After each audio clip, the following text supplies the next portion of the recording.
football kind of a strategy, you need the ability to take fights under your opponent's tower, otherwise they can just kind of wait you out and wait for you to make a mistake. So that's nice, but what about this troll? And it is going to be Fear on the Troll Warlord with a mid-juggernaut. Troll, I'm not so sure how these matchups play out, but I feel that with another carry, and especially with a very capable player in Sumail playing the Juggernaut, the Frenzy ultimate is going to be doing some serious damage. I feel like Troll in the past really dominated a lot with the Sniper, just because like this heavy physical damage being amped up with the ultimate he's almost like a supportive type of carry. Like you don't really plan on the Troll carrying the game completely by himself, so I feel like I don't know, it might just play out very well for them, and it also will it'll apply mischance on the whirling axes to the bear, so that's one more deterrent for it. But I don't know, like Phoenix is very good at dealing with a bear. Like you're gonna anticipate the bear running up to the racks trying to siege and Sunray coming down. Troll, I'm pretty sure he's gonna feel pretty fearless, just run up, throw down the whirling axes, and maybe get a couple hits in there. If in a 1v1, if fear is troll and he's hitting the bear, you just man up. The troll will usually win that fight, and it's very easy for him to like lock down that bear. A lot of carries can't really do that. Well, I got my picks in, my predictions.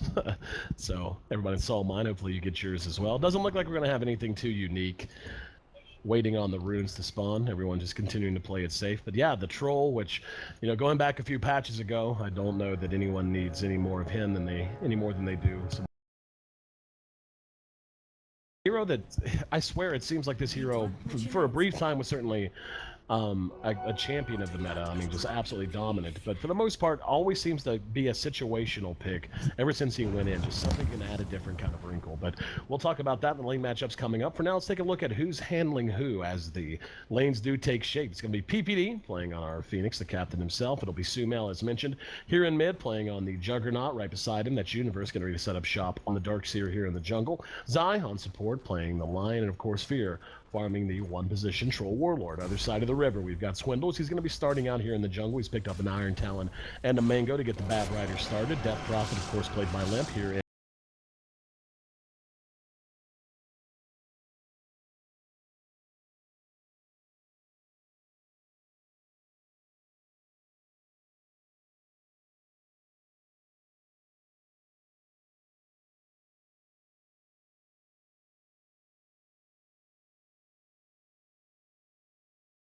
by Hanskin. Yeah, and I think you might have caught this in the mid lane. Sumail goes for the early harass on the DP in order to focus to get the Spirit Siphon charge out of the way.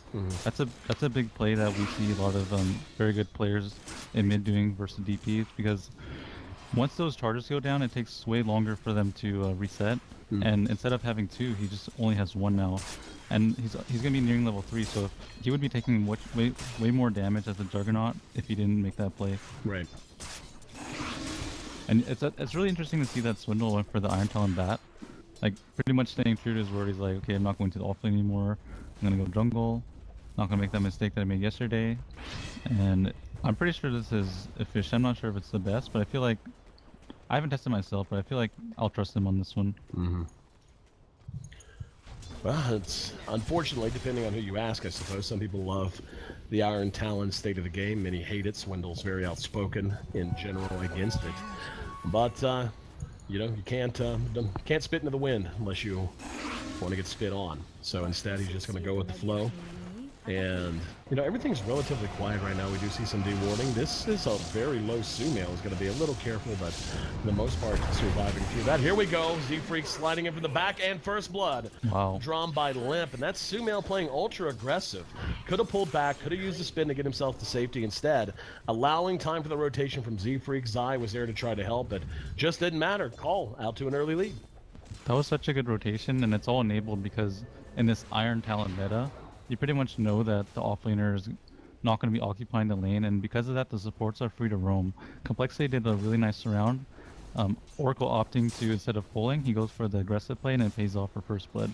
And I really like, while that was going on, I really like that Chessie, while the Darkseer was in the jungle, he was actually pressuring the tower, and he got quite a bit of significant damage on it with his bear, and that's exactly what you need to do in the safe lane when the off laner is just trying to be efficient somewhere else. You have to draw their attention away and start taking some advantages for yourself.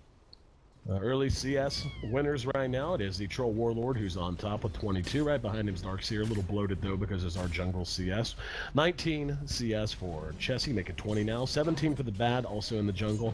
And Limp being slightly outclassing, I should say, Sumail in mid, as he not only was a part of the first blood, but also leading by a handful of CS too. So with Sumail having given up a death, he's level, let's see, he's level just about 5. Actually, the Death Prophet is still somehow behind Sumail in levels. That's kind of shocking, or I should say right on par with him. Yeah, it's not. They shared it between 3 heroes. It's much more significant when it's just 2. Yep. And I mean, Sumail's gonna be just fine mid. It's always gonna be slightly disadvantageous just because of the way the matchup works. But Juggernaut's just gonna be just fine, and a lot of the items that he goes for are very like cost-effective and cheap. So Z-Freak in trouble. Universe caught up with him and Nice caught from ball. behind by Zai. Well played. Zai pursued that out. Slightly lower movement speed online compared to the Earth Spear, but with Universe rotating over, he knew he could force the rolling boulder, which would give him the opportunity to hit the Earth Spike. So EG knots it up 1-1. if you compare the levels of Swindle and with Universe, it's pretty much on par. So Swindle's actually doing a really good job of playing the bat in the jungle. I feel like he must have practiced this to get it that efficient. So like props to him for making that, pulling that off. Top tier 1 should be dropping here shortly. Darkseer is making his way over, so it's going to be late. I'm not sure what he's going to do except soak XP. In fact, that's all he's going to do. As the first tower does drop, Chessie taking Mid lane.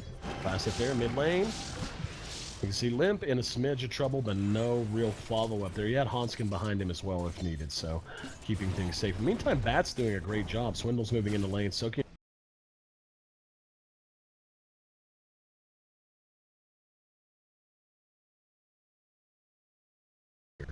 Yeah, and like as somebody who used to compete against mid lane, something's what happened.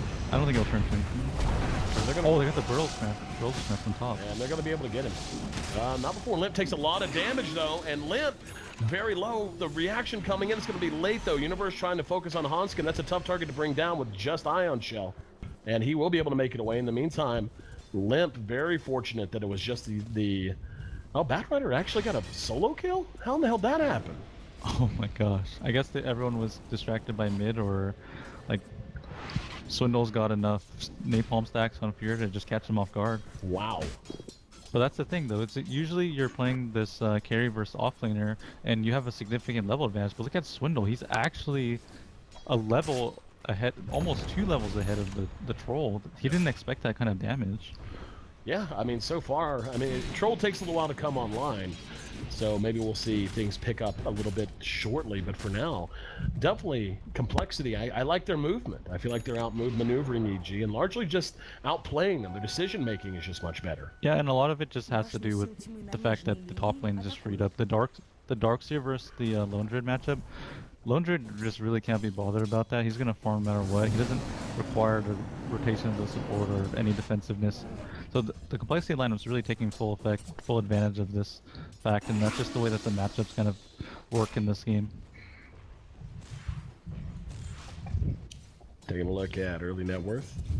It is 3 from Complexity, topping things off, and not by a little either. I mean, the next closest person to the top 3 from EG is Fear, and he's still about 500 gold behind. That doesn't sound like much, but early on, pre-10 minutes, you're talking just efficiency numbers when, you know, there's not even that many kills on the board. That's actually a fairly big deal, especially when you look at the Lone Druid, who got a very fast hand in mind. This has had it up. It's now use number 3 or 4, something like that. I don't know.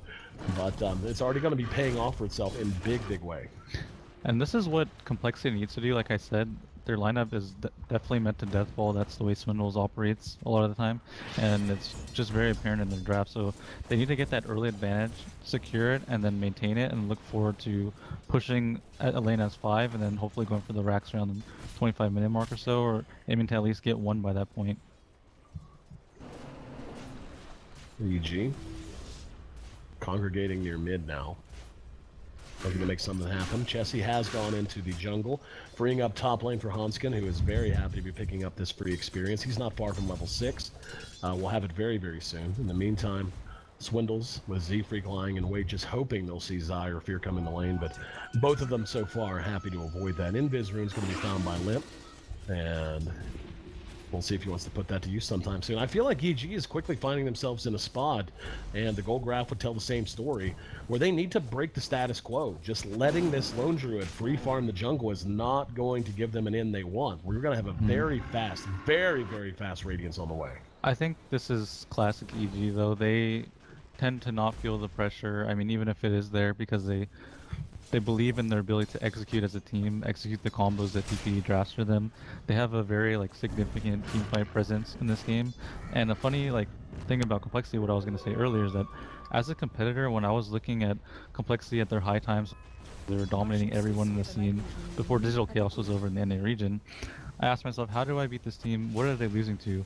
And what I noticed is that they were losing to a lot of like dual core late game combinations. They were losing in the late game a lot of the times when, you know, they built up an advantage, and what I imagine happens is they fight, and they wipe at the rack, so they go too hard, and then the game completely swings. Universe dead without much muss or fuss. Limp has deployed his ultimate. Sumail has a double damage rune. He has to decide if he wants to try to get some use out of it, so a lot of time looks like he wisely will pull back. Tier 1 is still under assault. Let's see if they're pulled back for good. No, they're going to smoke. Here we go. Sumail's looking for targets. It's going to be big if he can find them. 3 were grouped. Instead, he's just going to get eyes on Z-Freak. He's going to be immediately stunned by the boulder. And now just taking his time. He still has his Omni Slash. Now would be the good time. Nope. I think he was going for it, and I think he got fogged. I think he just did it again, as a matter of fact. And he's going to spin. Z-Freak's still hustling, though. There we go. PPD. He buys out. Yep. Smart. They will get him, but ultimately a bit of a missed opportunity there. I mean, if you're Call, you're not happy you gave up anyone at all, especially since you didn't get the tower. But look at top. Jesse has pushed it all the way up to the tier 2. It's now taking significant damage. He is absolutely monstrous at this point, sitting on 1,400 gold. His net worth is a full 1,000 ahead of Fear just as we cross the 10-minute mark. And I think Complexity's flat out outplaying EG right now. Like, they just are. Yeah, I'm Darkseer is pretty much the enabler for them to get those initiations with the Surge, and he wasn't present for that fight because he was picked off first, so it just made it so much harder for EG to take that fight. There's a couple things I want to talk about. Sure. Batrider, I know it's better to just go for the Windlace Blink. I really respect this decision. I feel like that's just the way that Bat's meant to be played. You get the Blink Dagger, you know, you can go in like that. And I think it's cute, but I mean, like, Tranquils and Windlace pretty much gets the job done in that regard. And number 2, Complexity's lineup operates at a higher level just solely because they're on Dire.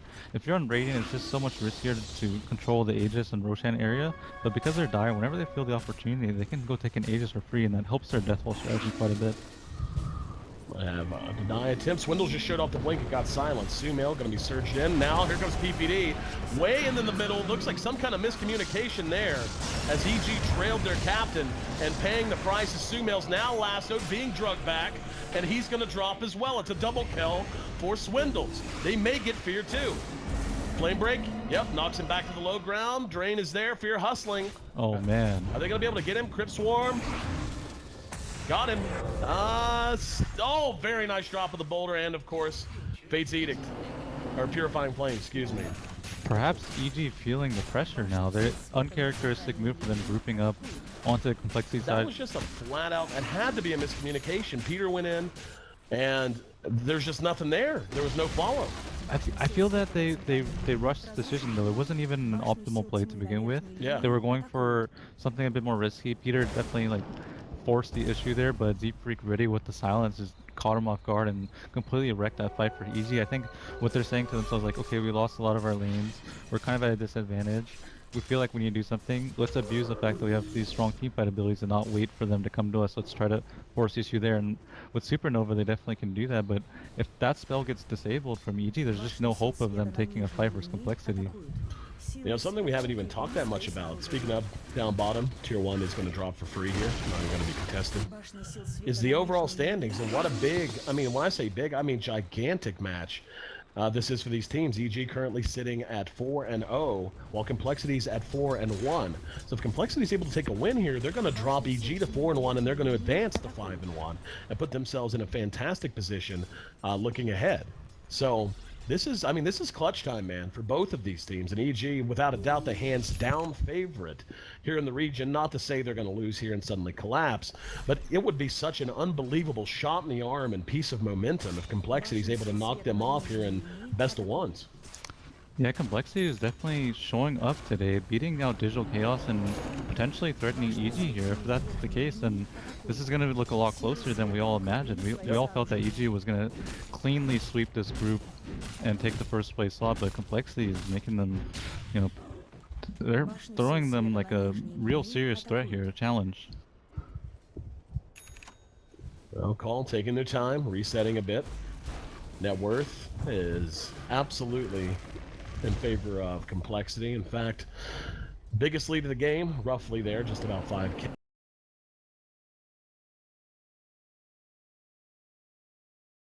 The imagination. They still have plenty of opportunities to put their team fight potential to use. The big question mark that's coming up for me, though, is this Troll Warlord. What are they going to get out of it? He's picked up his Helm of the Dominator. You know, he's making progress through his item progression, but for the most part, it's getting hard to see how, if Complexity continues to move the way they do and really take fights on their own terms, how he's going to be of much of an impact. Yeah, like I mentioned earlier, it's going to be a dual effort.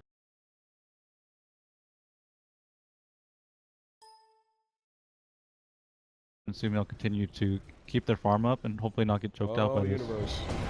Ran into a smoke gang. And down he goes. Took him a little longer than they would have liked. He did complete the mechanism ahead of that. But now look at top lane. Top lane has a good creep wave coming, has a catapult. Exorcism's at the ready if they want to deploy it. Oracle playing ultra aggressive, getting himself out in front. And they're going to be able to push here. In fact, yeah, EG not even looking to remotely challenge for that tower. Instead, they're just hoping they can get a tier 1 here. Yeah, it's looking pretty rough for EG right now. They can't seem to get anything from Complexity. They're not going to make mistakes like a group of 5 here. All they have to do is maintain their positioning. Z-Freak can't get caught out, especially Hansen can't get caught out. It's all about the positioning for Complexity when they actually eventually go for this high ground siege. Complexity could just about defend this tier 1 if they wanted to. They're not going to, but they could have. They didn't even use their glyph. Yeah, it's like on the dire side, it's kind of, you know, there's multiple options for you to TP to, so it's not incredibly important for them to relocate there, and it's also just a massive investment for them. They've just secured so much space on the top lane and the mid lane. They don't want to give up all this map that they just dominated over the past like couple of minutes here, and it's not a big loss. They feel that EG won't go for 2 anyway, so in the end it's just they're trying to be efficient, not spend too much. Speaking of efficiency, Chessie has certainly had a very efficient early game, and Earthspirit just got a solo kill. Guess not solo, it was him and Hanskin. Sorry, missed that. But yeah, Lone Druid is on par for a 17-18 minute Radiance now. And when that Radiance comes out, your EG, what's the answer, Fluff? You have to weather the storm, basically, and if you're on EG side, you have to make sure that you're still farming, not getting choked out, to the best of your ability, of course. And then once they go for the high ground, you need to really execute. You need to have a plan ready.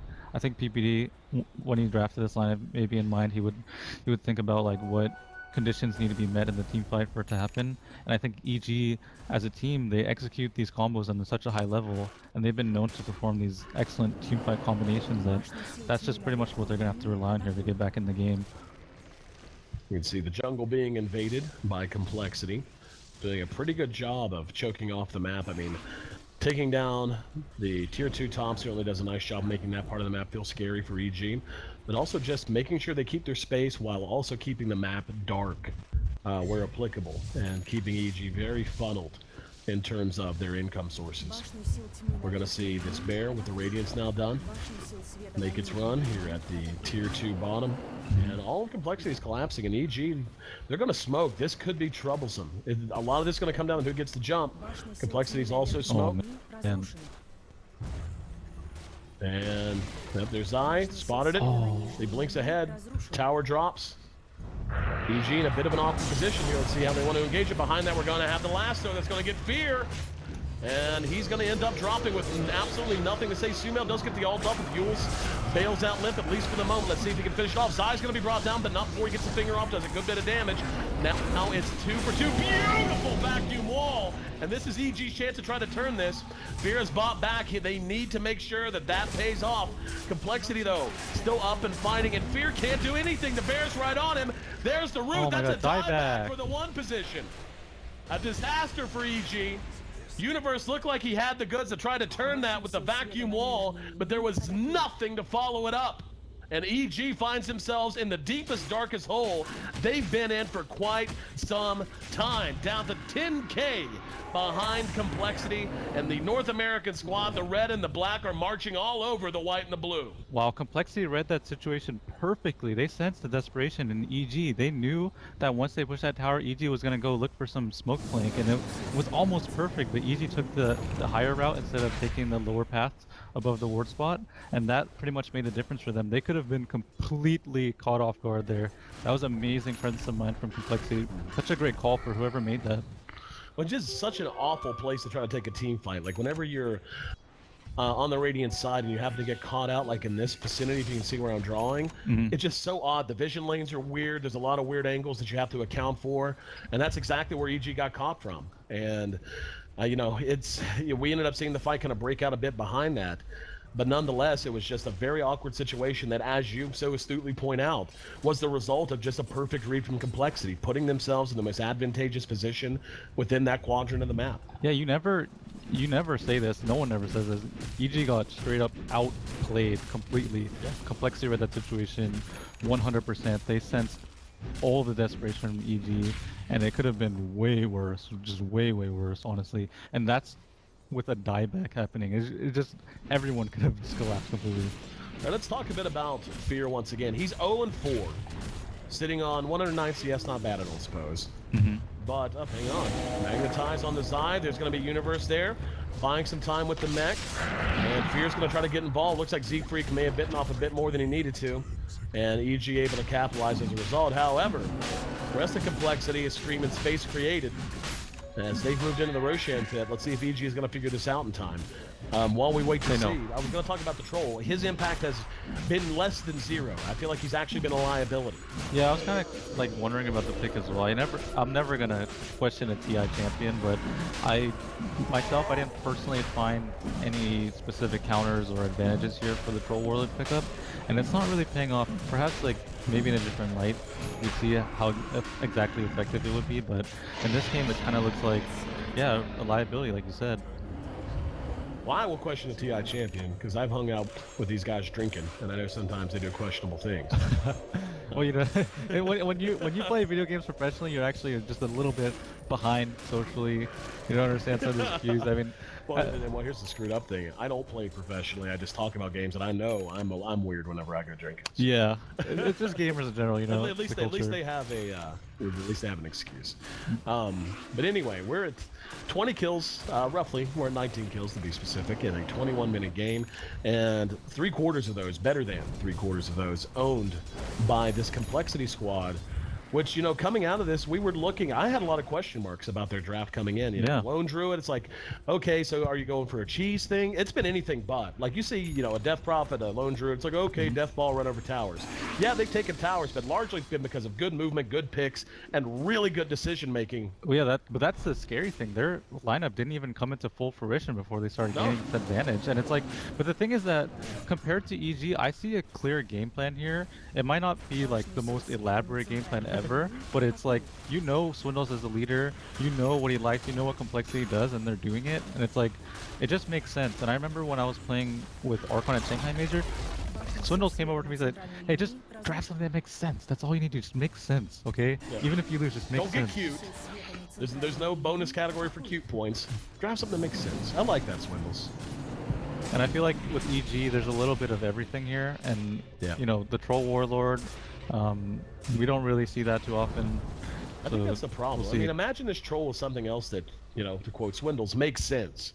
You know, you have good team fight. You have a very good damage dealing mid in the Juggernaut that scales fairly well. I mean, he's not like got to go ham like a Morphling would or something in the ultra late game, but nonetheless, now imagine that Fear is on something that makes more sense than a troll, something like. I mean, I don't want to, I don't want to make it sound the way like as severe as it came across. It's not. It does make sense. Like there's a lot of synergy. The roles are clearly defined. It makes sense in that way. But I'm saying as clearly defined as complexities lineup is, it's just like it's just obvious to the naked eye. I mean, someone who's not very like familiar with the game can understand. Okay, yeah, they're gonna push because that's just what these heroes do. Right. As opposed to EG, there's a lot of like intricate things that need to happen. Probably PPD himself understands the best. And I mean, like, I don't know, complexity. Have we ever seen them match up versus EG this dominantly? I know I haven't, and I watch a lot of EG Dota. I feel like EG has almost always had complexities number up until very recently.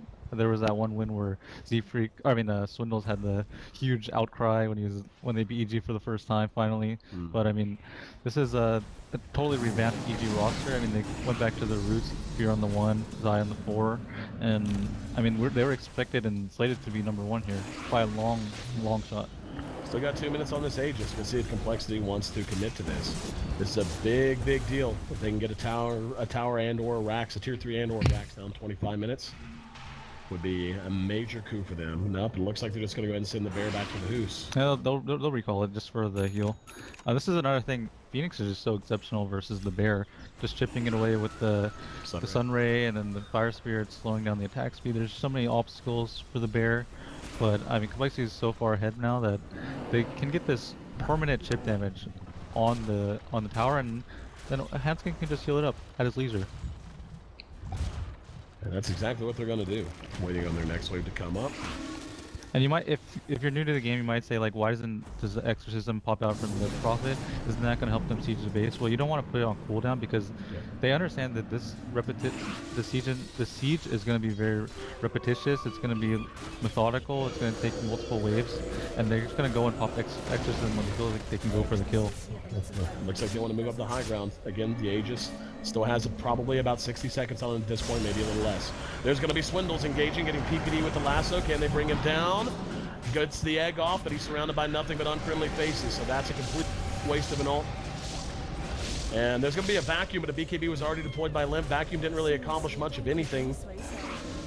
Exorcism still going. They're going to get at least 1 Rax. They're going to use the glyph, but I don't know that it's going to matter. A little bit extra damage, and now they're willing to pull back. Excellent patience and positioning there.